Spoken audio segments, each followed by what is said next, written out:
Hey Dave, it's competition time. Brilliant. As you may or may not know, we are going to play a mystery voice on every one of these podcasts, and if you could identify all of them, or if you identify the most, you win a Dodge Caliber, which is a big car. They're all footballers. They're all footballers who have taken part in a World Cup. You're going to hear 15 voices. You get all 15, the whole squad, and yeah, you win a Dodge Caliber. And this is mystery voice number 2. Affectionate, you had me being sodomised by a horse. So that was mystery voice number 2. Quite tricky, I think. A little bit tricky, but, you know, World Cup player. People should know. I think the clue, obviously, was in what they said. And that's when you've got all 15, then it'll be time to find out who's won the big car.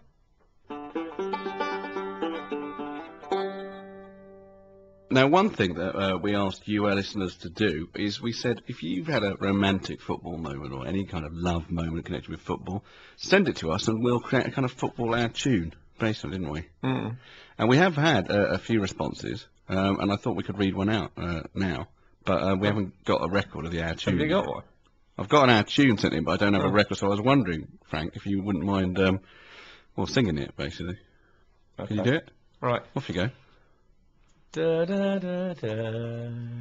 This is from Chinny. In 1995, I was a fresh-faced 12-year-old who met Frank at Lord's at the NatWest final between Northants and Warwickshire.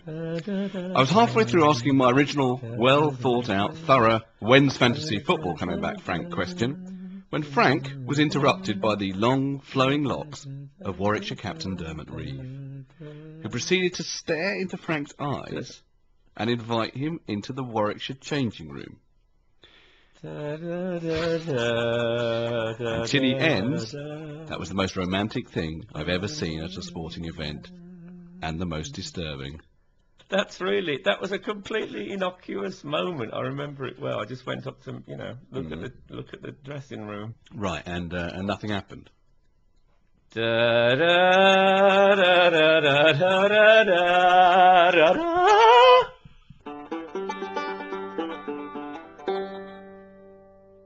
Now, there's been a lot of talk about Owen Hargreaves and whether he should or should not be playing for England. It's a bit of a mystery for us. There is a feeling that we don't know why he's in the squad. But as we're in Munich, we thought that would be a good idea to go out and find some Bayern Munich fans and find out what people are watching week in and week out think. So that's what we did. A fine player. It's a good player. I think nearly the best. I think he's. Is he in the British national team? English. It's yes. It's a good choice. Und Hagel ist schon gut und bewundere daran, dass er als einer der wenigen es geschafft hat, aus dem Bayern-Internat zu den Profis zu gelangen. Und am meisten imponiert mir seine, dynamische Spielweise. Also he thinks he likes him very well, and and he's very dynamic. Yeah, that is what he especially likes. Yeah. He used to be a better player, and in last games he was a bit sad what he did. The last games it was a bit sad what he did, wasn't it? Yeah, sure. Well, we did. I tell you that the first one of those I really like. I just like how German he is. The first bloke who talks there. But he doesn't sound like he was a proper German. Oh, he was, but he sounded like someone from LOLO. Yeah. He sounded like someone acting a Nazi, basically. When he says, sorry, is he in the British team? Can we actually peek? Can you actually play just that bit again, just where he says that? The British national team? Now that sounds to me like he's going to say, papers, please, any second. The British.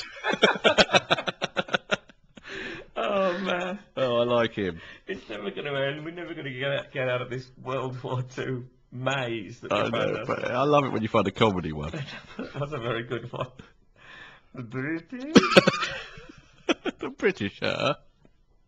Because Britisher is presumably not actual German. I bet that's just comic book, World War II comic book. But he seems to be saying Britisher. Oh, shut up now. All right. I'm flying high in a big blue sky. I got the world at my feet, and it's all because I'm with David Pleat on a plane. I'm with David Pleat on a plane. I might never feel this happy again. David Pleat on a plane, Pleat on a plane. As a trolley goes by with cans of Fanta and Lilton, he tells a light-hearted anecdote about Jim the Jilton. David peed on a plane. David peed on a plane. Thank God I didn't opt to go ferry and train. David peed on a plane, peed on a plane, peed on a plane. He showed us a picture of himself with an academic gowner, but when he said bollock, I felt really let down. David peed on a plane. David peed on a plane. His unexpected outburst was never explained. David peed on a plane, peed on a plane, peed on a plane, peed on a plane, peed on a plane.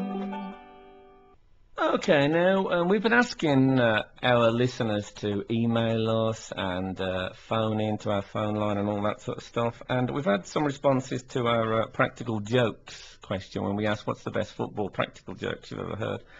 This is my favourite so far.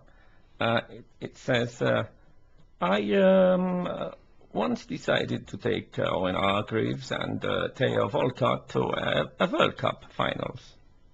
That's from Sven, is it? I believe that's supposed to be from Sven. No, it says Barney 06. That could be pseudonym.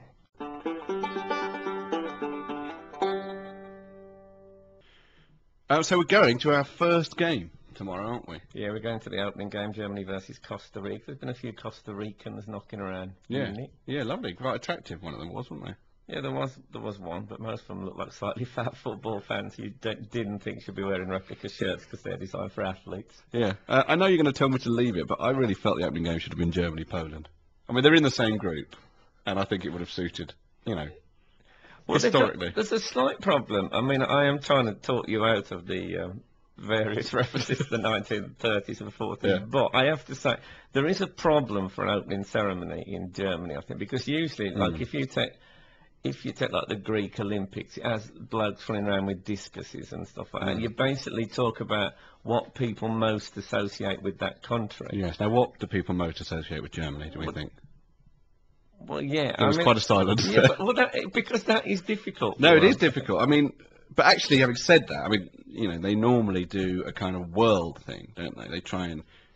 every country has a little bit, but you're right, it should be all packaged in a big German bag. Yeah, a big German bag. There'll be a big German bag, probably singing something from Wagner. Yeah, with a Valkyrie helmet on. Oh, God. Yeah, but no, I don't know, well, we'll see what they'll do, but presumably it'll be German history, then a short gap, and then something about reunification. I think there'll be a break. But what interests me is, what they normally do is every country has a little thing that symbolises them. And I wondered if you had any thoughts about which countries, how they'd be symbolised at the opening ceremony. Well, no, I haven't. I had a couple of thoughts, but some of them are rubbish, but here you go. Well, we'll be the judge of that. The Ivory Coast. Yeah. I thought they could have some elephants looking really frightened. Just loads of elephants panicking. They are rubbish. That's good. No, I like that one. Then I thought Switzerland, fairly straightforward, just a big tube with a white cross on it. Lots of people, they all stick their arms out. All the people doing that one, and they imitate a Swiss Army knife. That's good. Lots of different arms like and legs. Or maybe if the scoreboard suddenly split down the middle and an enormous great cuckoo came out. That'd be great. A really, really big cuckoo. I mean, it wouldn't be a real cuckoo. It would be like an attractive woman in a bodysuit with like a beak on and stuff like that. Or maybe they could have Baggy Bird from West Prom. Baggy Bird. Serbia and Montenegro, I thought they could just have a big fight, the Montenegrins and the Serbians. Just a bit, because I don't really think